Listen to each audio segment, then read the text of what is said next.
Lance, thank you so much for coming on the Easy Prey podcast today. It's my pleasure. Great to be here. So, can you give the audience and myself a little bit of background about who you are and what you do? And Sh more importantly, what you used to do, what probably. I used to do, yeah. So I started off as an astrophysicist and dropped out of my PhD program to start the world's first internet privacy company, Anonymizer. And so I spent the next 6 years or so building internet anonymity platforms for consumers until suddenly discovered that the people who really needed what I was doing were actually in the government. And so we pivoted to building platforms for doing online undercover operations for the intelligence and security communities. And that led to a pretty successful exit. So now I work with startups and advise founders and work with early stage companies on fundraising and strategy and all the good stuff. You must have lots and lots of really good stories that you're not allowed to tell. Endless numbers. But I think you probably have some that you can't tell here today. Eh, Mhm. eh, just because it's I'm still in the VPN space. Do you kind of feel that like there was a resurgence in consumer VPN usage not too long after your exit? Yeah, I mean, it became very commoditized. But yeah, there was a lot of different companies that started springing up. I mean, you could really tell it just by listening to podcasts. You Yeah. you knew it was a hot area because they were sponsoring everything, whether or not it had any tech aspect to it at all. Uh, I just couldn't almost avoid screaming back at the dashboard of my car because they're making these claims about what VPNs do that mm, just would not quite within the bounds of truth, let's say. We'll get around it and talk about that in a bit. I did want to ask you because I do ask everyone who is an expert in kind of the cybersecurity, anti-scam, counter fraud group. Have you ever been a victim of scam, fraud, uh, either in person or online? Yeah, I have. It was an interesting situation. So the company Anonymizer had been up and running for maybe 5, 6 years at that point. So we were, reasonable sized. And a guy approached me to help with some business development and sort of strategic relationships. And it seemed like it was sort of an out of the blue thing because he actually showed up at my parents' house. I was living down the Oh, street from my parents, that's a little and creepy. they had a cool house. So he was there with his parents. They were walking through the neighborhood. He sort of introduced himself to them, got a tour. They helped connect him to me. And it was a very sophisticated way of infiltrating into my network that sort of came in and from a direction that you just don't have your shields up at all. Uh, and he did connect me to a bunch of companies, but he kind of wanted to take on this so he could negotiate for us, wanted to be a principal in the company Hmm. and wanted us to give him some equity and establish him as a significant player. And after a while, we began to sort of get the hair on our neck went up, and we realized this was going to be a problem. And so we, as the shareholders in the board, canceled all his shares, kicked him out, shut everything down. And frankly, if he'd been legit, he would have sued us, Yeah. but he didn't. Uh, and I remember I got a call maybe 6 months after that from one of the women that he'd introduced me to at another company, and she wanted to sort of let me know that he was not a good guy. He destroyed her marriage and tanked her company, and Oh, two or three other companies that I'd also been introduced to.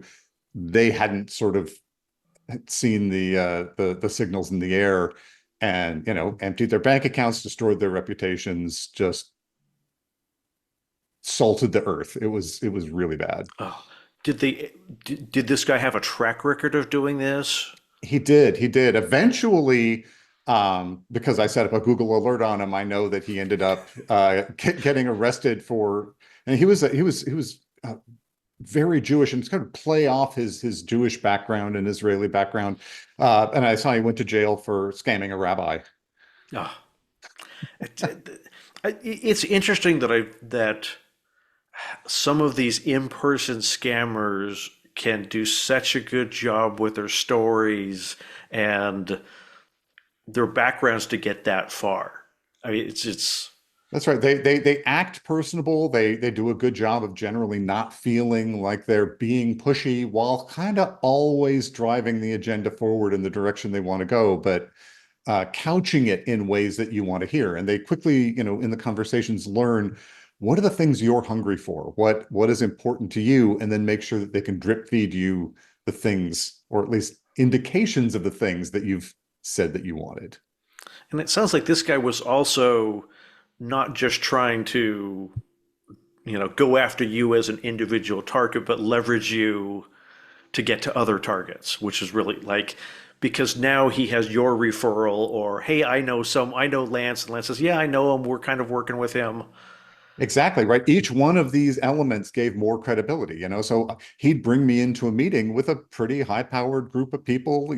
These were all CEOs of their own companies that were fairly successful.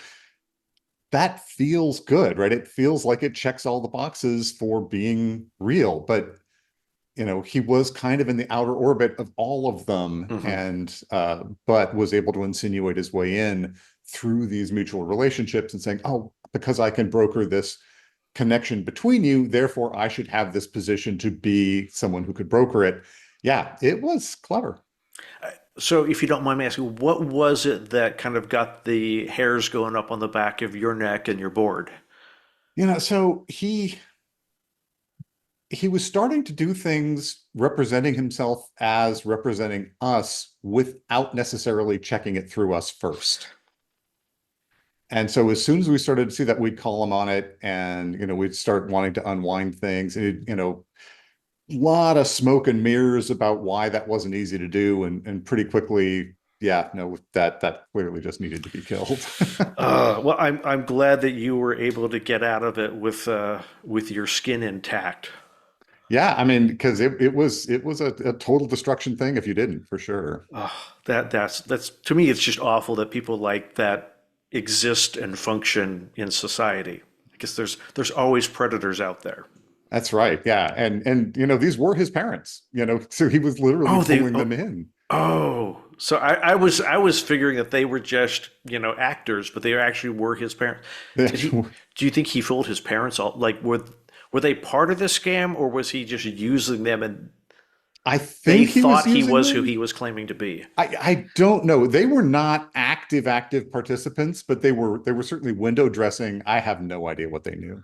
Oh, But interesting. it was clever, right? Because it gave that whole perspective of a normal guy is out there taking care of his older parents. It just It's just one of those things that turns one dial of hairs from the back of your neck down. Oh, he's precisely. got family members with him. He's got to be a good guy. That's right. Yeah. And, he's just walking through the neighborhood. It's not like, I got a letter out of the blue or some random email asking me something, and didn't even come looking for me to start with, right? Oh, that's even the more insidious way. Oh, well thought out, I suppose, in a very creepy way. Yeah, exactly. Exactly. I know it's like, well, some of the stories I've heard from people in the intelligence communities in terms of how they go about these things. And it tends to be pretty roundabout. And you never want to come straight at someone. It's always this very circuitous process aiming for what they're trying to do. I remember one of the executives in the company that bought mine, and they were all former senior CIA people, described her job in the CIA as meeting useful people in foreign countries and convincing them to commit treason. I had an episode, and let's see if I can remember. There's two reasons why people commit treason: revenge, like they feel that they got mistreated, and then justice. They feel like their government is doing something wrong. At least that's what I remember as the two big motivators for spies. Certainly, if they're agreeing, blackmail is a big one too. I didn't want to go that route, but yes. Why people voluntarily participate as a spy as opposed to involuntary. Just so. So I wanted to have you on to talk about privacy and that word is just always so hard to say, anonymity. And so why did you ultimately end up starting Anonymizer so many years ago? So I'd started getting involved in the open source community before that. So I was at UCSD doing my PhD in astrophysics. And as part of that, I had fantastic access to the internet early on. So this was 92, 93. So the World Wide Web had been invented like a year Yeah. earlier. But so good access to the internet was not something everyone had. I had a Yeah. Sun Unix workstation on my desk directly Ethernetted to the San Diego Supercomputer Center and the backbone of the internet. So I was very aware of kind of what was going on. I set up our astronomy group's website so I could see what kind of data was available. And this was when the government was trying to come out with the Clipper chip. Hmm. And so for the people with less gray hair, the Clipper chip was a concept that the FBI was pushing. They realized that cybersecurity was important, that encryption was going to be important. They wanted to have a standardized chip that could go in every single computer in the world that would provide strong encryption and to which they would keep a copy of the keys. Yes, of course. And it was that last thing that struck me as a monumentally bad idea, especially given how bad they are at their own security and how often they get hacked, and what a juicy target that would be. So I ended up joining a informal group of people online called the Cypherpunks. And this was a crypto anarchist organization building open source strong cryptography. Started with PGP, Pretty Good Privacy, and Phil Zimmerman, and there were some anonymous remailers, and people knew that there were problems with the anonymous email systems. And Yeah. so I sat down in my spare time and banged out one called Mixmaster, which was a full Chaumian mix and was very, very anonymous, very hard to backtrack. It was good stuff. But I began to realize that, well, I was enjoying it more than I was enjoying astronomy. I was getting frustrated because the Hubble Space Telescope wasn't big enough to actually answer the questions that my advisor and I were trying to ask. And I was getting written up in the New York Times, and I had tens of thousands of users and hundreds of people running my server software. And I'm like, this is really cool. And I can't think of a way to make money with the thing I've built. And it's not useful to the people who need it. It's by geeks for geeks, and the first step if you wanted to run Mixmaster was to execute this make file on the command line of your Unix workstation, which sort of ruled most human rights Yeah. people and things like that out. Uh, but it was an area I wanted to go. So I founded Anonymizer with the intent of creating an internet privacy set of tools that were more broadly accessible. And we tried a bunch of things before we finally settled on initially just an anonymous web browser and eventually morphing into being a VPN provider. And so how I'm trying to feel like in the scope of numbers of servers, numbers of users, what did it get up to? So If the you could consumer sum. service probably, I think we had about 1 million users of the free service, monthly active, and Mhm. about 100,000 paying subscribers. And that was, that was paying the bills. And it kind of capped out there, Yeah. and after that, it was sort of pushing on a string to get more people online. Um, because it was definitely appealing to more of the privacy kind of hardcore people who really understood the issues or were just generally paranoid about what was Yeah. going on and wanted tools like that. But that was a fairly small population. And of course, a lot of paranoid people don't want to trust you either. Yeah. Why should I So trust you instead of something else? exactly. I mean, fundamentally, the message of trust me, I have your best interest at Yeah. heart. I mean, at least we were public. I remember someone said, how do I know that you won't just sell me out? And I'm like, well, if I sell you out and it gets out, it'll destroy the company. Yeah. So I'm not going to sell people out unless it's for an amount of money that allows me to buy my own island. I- So one of the things I've always wondered about VPN services is the infrastructure, the massive amount of infrastructure that you have to maintain. Did you like, was that the challenging aspect of maintaining servers all over the place? That was a lot of work. And in the early days, it wasn't cloud-based. So we Yeah. had physical data centers with racks of servers running the VPN software on it directly. And so yeah, maintaining and managing that was a lot of work. As well, because we really prioritize the anonymity aspect of it. It's not just for security. It's not just for being able to stream a show in an Hmm. area where you're not allowed to watch that channel or something. We designed the system in such a way that even our own sysadmins couldn't see who was going where, even in real time with root access on the servers. Hmm. That made debugging, troubleshooting, and nightmarishly difficult. And so that was a huge pain. And then just the continuous evolution of technologies to try to keep up. Um, and and it started to get commoditized, right? We Yeah. started to see more VPN players come in, and that's part of why we pivoted. Was that we just saw that this was not going to be a high margin business. We're selling this at the time for like $70, $80 a year per Yeah. person. And then we began to see the opportunity in the government. And I think by the time we finished with the government, we averaged $200,000 per seat per year. Hmm. That's pretty good. Yeah, I mean, it's a lot fewer seats, obviously, Yeah. but you know, you can afford to spend a lot more time hand-holding and troubleshooting and working with people on things like that.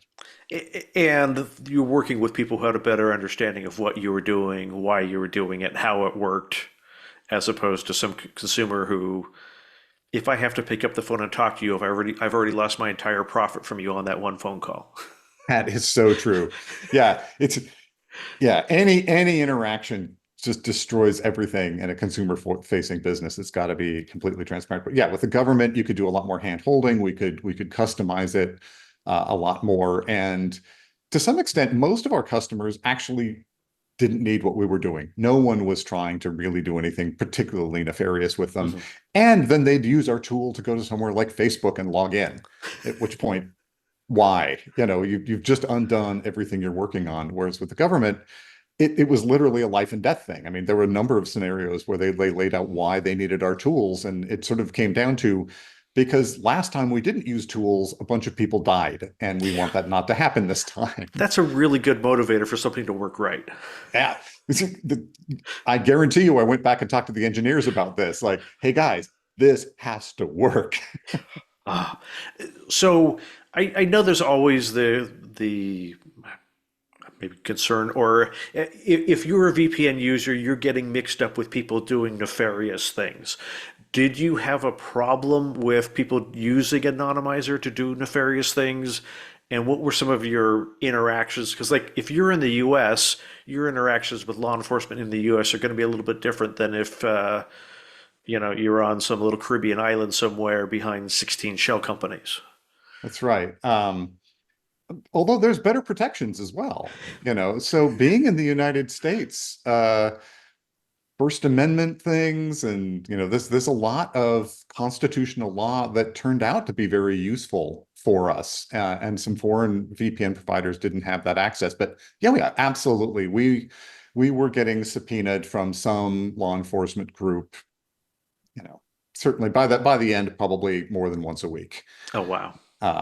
Someone was running stolen credit cards, or someone, Frank, that was one of our biggest problems, was that we had a credit card chargeback rate over 10%. Ooh, so no credit card processor wanted to do business with you. Oh, it was tough. And we got dropped a couple of times. In fact, we were put on a blacklist and managed to talk our way off. And I Wow. remember some of the guys in the banks were like, no one has ever talked their way off this list. It doesn't happen. Um, but and we talk to them, they say, well, you need to take certain precautions against fraud. And like, what? I go, well, you should do this, and that's like, oh yeah, no, we've been doing all of those for years. Here's 10 things you haven't thought about yet that we're already doing. We completely blocked access from 120 countries. Just like, no, the chargeback rate from that whole chunk of the world is unacceptable. Won't allow you to come in. And of course, the reason people were doing it was they'd sign up for an Anonymizer with a stolen credit card and Yeah. then go use stolen credit cards through Anonymizer. Yeah. Uh, Were there any interactions with law enforcement that, I think your particular, any particular subpoenas, I'm sorry, there's nothing I can do about that, or maybe there's certain ones that you can. Were there any particular interactions with law enforcement that got you a bit nervous of, is this going to shut us down or is this going to keep me up at night? yeah, I mean, there were certainly times when they'd come to us and the person had done something that was really pretty dire. And you'd feel bad about that. Unfortunately, there's no way to kind of avoid that situation, right? If I want to build things that can be used by dissidents in oppressive countries in a way that their intelligence services can't break, then Americans are going to be doing bad things with it too, and Yeah. you're going to end up with that. I mean, I think my favorite one was I received a cease and desist order and subpoena from the Beijing Police Department. And I had that on the wall for a while. I mean, we didn't do anything. Well, I know you didn't travel to Beijing. Not after that. Yeah, that's right. I thought about China and Russia and some of the other countries that had a strong dislike for us, and it's like, the best case would be if they refused to give me a visa. Yeah. The worst case is if they allow you to have a visa. Precisely. Like, it's a Hotel California, you can come in, but you can't leave kind of scenario. So yeah, not going back. Well, and we managed to really piss them off later because once we sort of got involved with the government, we ended up with a large contract with the Voice of America, building censorship circumvention tools against China, Iran, and Russia. Yeah, And that's not going to make you a fan. no, no, and it had to be very public because we had to advertise it to let people know it existed so they could go use it. That is kind of a weird position to be in. I'm advertising this tool, which will keep you safe, but also put you at risk. Well, it was funny, like in Iran, uh, the way we did this was the Voice of America has a satellite network. And of course, satellite dishes are illegal in Iran because they allow you to get all sorts of foreign influence. Literally everyone has a Yeah. satellite dish in Iran. So one of the most popular shows in Iran was this sort of soap opera thing in Farsi that they would broadcast. And so in the middle of the show, during a commercial break, they go, "Hey, if you are bothered by being censored by the Iranian government, go to this URL in the next 15 minutes and sign up for this service, and we'll provide access to be able to work around this." And, we had well over 100,000 users in Iran. Wow.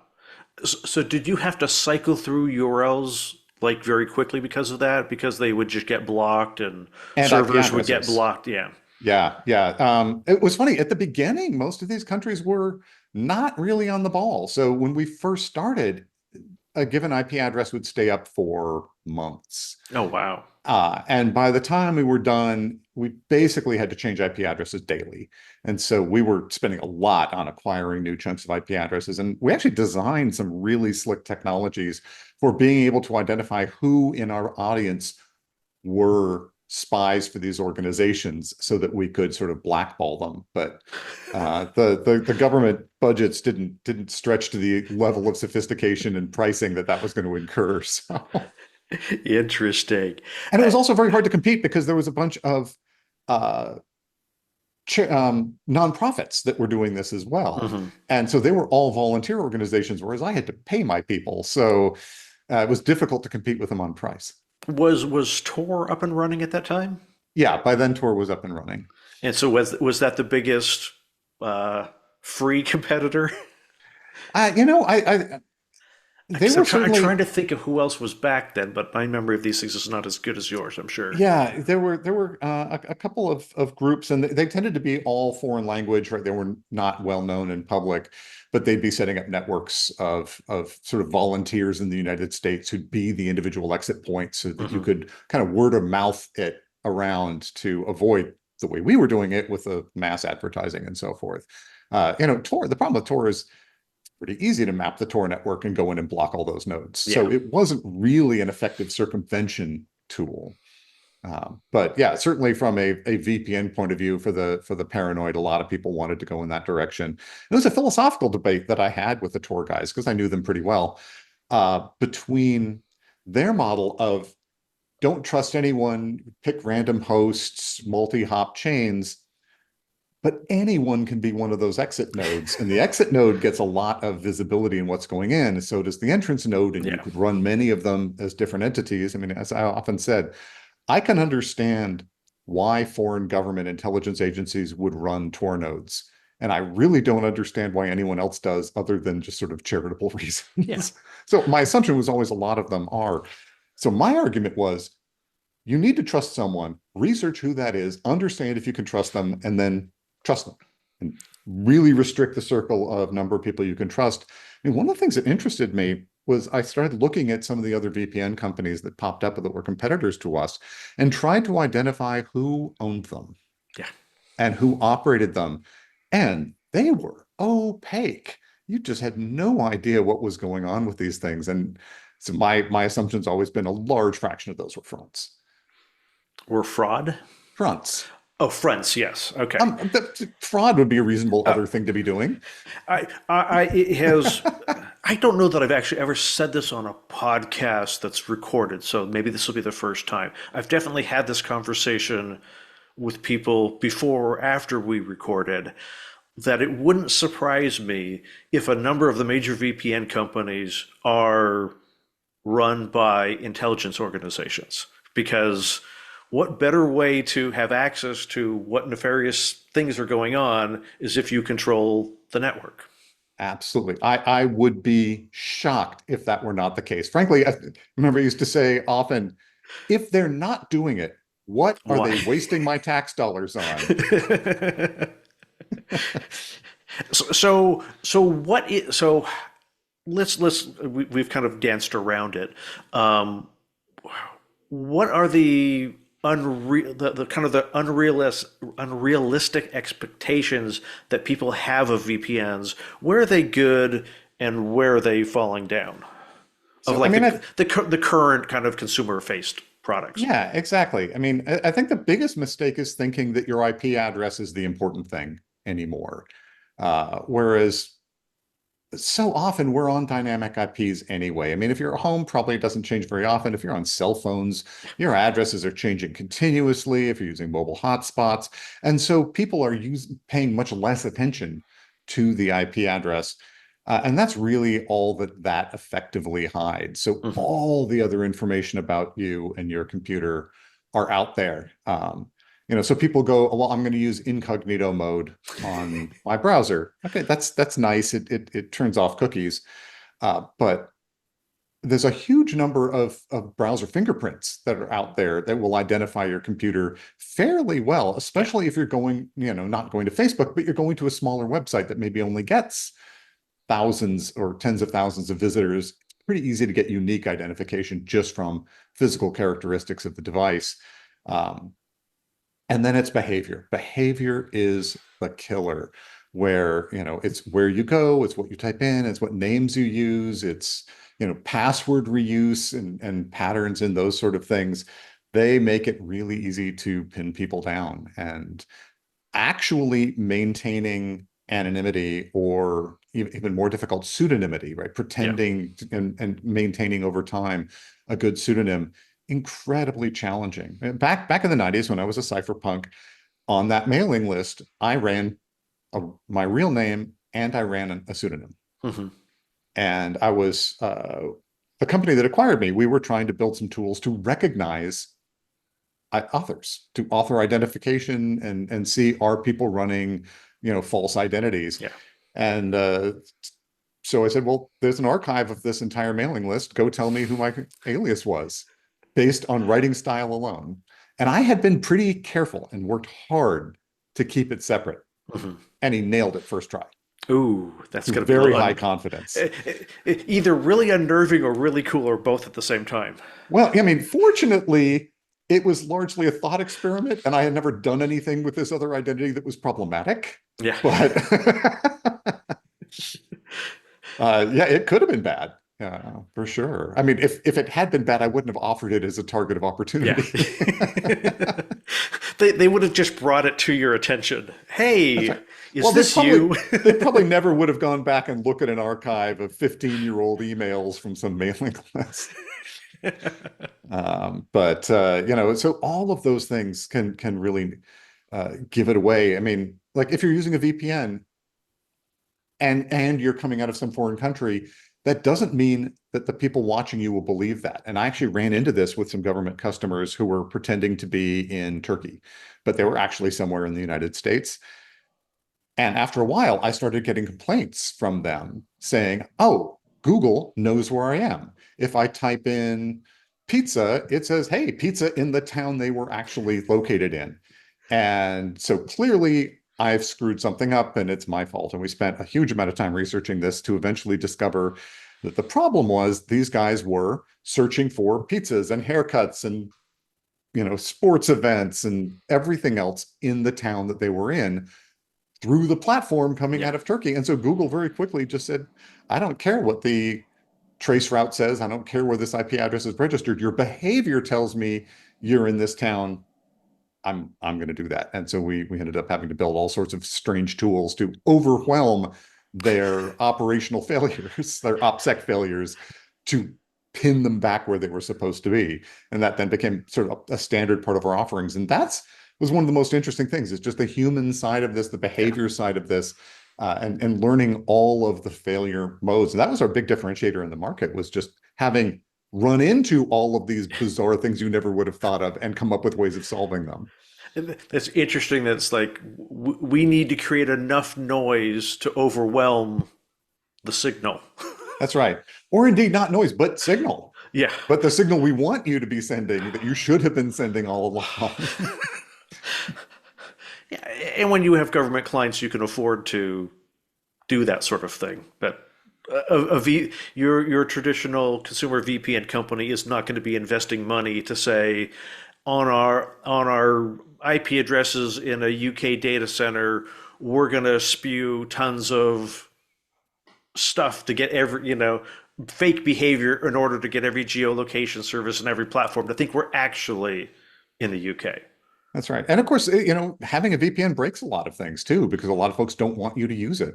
Yeah. Remember when I built the house I'm in now, we're pretty rural. The internet was from some really weird, tiny, hokey provider. And I went to try to sign up for Disney Plus, and they're like, nope, you're using a VPN. You're probably in a foreign country. We won't let you sign up. I'm like, no, I'm not. And resisting the urge to say, I know more about hiding my location than almost anyone else on the planet. If I was trying to hide, you would not know it. But I didn't think that would be helpful. No, So it's not going to get your Disney Plus service. it is not. It just took a whole lot of repeated hassling their tech people before. So what do you think the good uses like? Well, so where are the uses where VPNs totally don't live up to their hype? Clearly, anonymity. Yeah, anonymity is probably the biggest. I mean, I think a lot of people, you need to remember that the VPN only secures you to the exit point. So VPNs were really designed for remote access to secure environments. Mhm. So you VPN into the office, you can access the office computers as though you were there end to end. But with these public things, everything from wherever that exit point is to the target you're going to is vulnerable. So it really depends on your threat model. Yeah. And I think people don't think anywhere near enough about the threat model. Who am I worried seeing what? Where are they in the chain? What do they have access to? And do I care? Is that Yeah. something that I need to be worried about? And if you're trying to do political stuff, you need to worry about jurisdictions. Pick locations where the guys who are trying to watch you don't have home field advantage and won't have good access to that. But most people are not living in those kinds of scenarios. Most people aren't dissident journalists. Most people aren't dissident journalists or high level criminals or terrorists or spies, indeed, right? So where do VPNs do live up to the hype? So I think VPNs, if you're in a at-risk network, for example, you're on public Wi-Fi, you're using third-party networks, they can be pretty valuable. Although I think the value tends to be decaying pretty quickly because end-to-end encryption within all of the individual protocols and applications is becoming almost ubiquitous, right? If you fire up a browser, you're almost never not secured Yeah. end to end with a website, right? I mean, I remember back in the day, it was like a lot of work to set up an SSL website. It was a And it lot of was compute. and it was expensive. It was expensive, exactly. And so, it would only go secure when you absolutely were doing a financial transaction or something like that. Yep. It's just not that anymore. Your email goes secure automatically. All these things are now sort of secure by default. So that security aspect is less important than it was. End-to-end security is still important though. So if you're connecting, especially into a corporate environment, that's good. It does tend to create hard and crunchy on the outside, soft and chewy on the inside type security architectures. And so I much prefer, the security in depth, the zero trust kind of Hmm. structures. And then of course, it's just circumventing geolocation kind of restrictions where people are saying, oh, you can't stream this thing because you're not in the right place. Does a reasonable job of doing it until they subscribe to a list that shows where that's a VPN and they block it. Yeah, and then you switch to a new server in a new location, and you hope that one works. That's right. And they do that. I mean, and that's a game Yeah, that I wasn't interested in playing, but they definitely are always churning through IP addresses because that is one of the big sales points. yeah. It's a lot of the reason why people are signing up for VPNs these days. Stream because there's people who want to. Oh, it's those weird copyright jurisdictions of we're allowed to air this content in the US, but we're not allowed to, by licensing, we're not allowed to make it available on this platform in this country, but it's on that other platform instead that you don't want to buy because it's really expensive. Right, exactly. All sorts of, or yeah, it just isn't available at all because they never Yeah. did a license over there. And so you can only stream it here, all sorts of craziness. But I think the really important takeaway with privacy is to be very specific about what you want to protect. Because someone who says, look, I just want to be private on the internet is either a non-technical hermit who's turned off absolutely everything Yeah. or is just lying to themselves. It's not possible. And Yeah. so I think the key is to decide what are the aspects of your universe that you want to keep private, pay close attention to them, lock those down, and then I largely encourage people to give up on the rest. So what are the things that you would lock down, and which are the things that you'd give up on? So I think a lot of people will lock down on their kids, right? Make sure that there's no pictures of their kids. They don't talk about their kids. I think home address is one that's worth Yeah. trying to restrict. Get a PO box, for example, so that when you're putting your address in everywhere, it isn't that. But these things are hard because there's a lot of public databases. So depending on what your threat model is, pretty quickly you need to own your house through an LLC registered with Yeah. a point of address of that PO box, or indeed maybe a different PO box because that PO box is associated with you. So if the front company, right? So it gets very hard very quickly, which is why when we went into the government, we could charge such a huge amount because we were worried about people who had those sort of resources. Hmm. And so that's why I say it does come down to the threat model. Who were you worried about? What happens if they get it? How do you manage that process? But it's as simple as just here's the set of things I don't put on Facebook. Yeah. And I've talked to my friends, like when my friends come over and visit, uh, we have some sort of a lot of constraints on what they can photograph and post about when they're here. And I don't want geography. Yeah. So what things, so if you are having people over, not necessarily you, but someone like you, what would be the things that you say that are the no-go photography? So I really don't want pictures of the whole house in particular, right? I don't want someone that's got a street view kind of perspective Hmm. on where we are. And so it tends to be more close-ups are okay. I'd rather not kind of have things that frame because I don't want to advertise, oh, here's the sort of thing they have that might be interesting to take. Yeah. And you know, obvious things about kind of the defensibility of the space and so forth. So, I prefer that to be largely kept off, but I'm also kind of realistic about how good a job we can do. Yeah. It's do as much as you can, but don't lose sleep over it. Yeah, right, exactly. The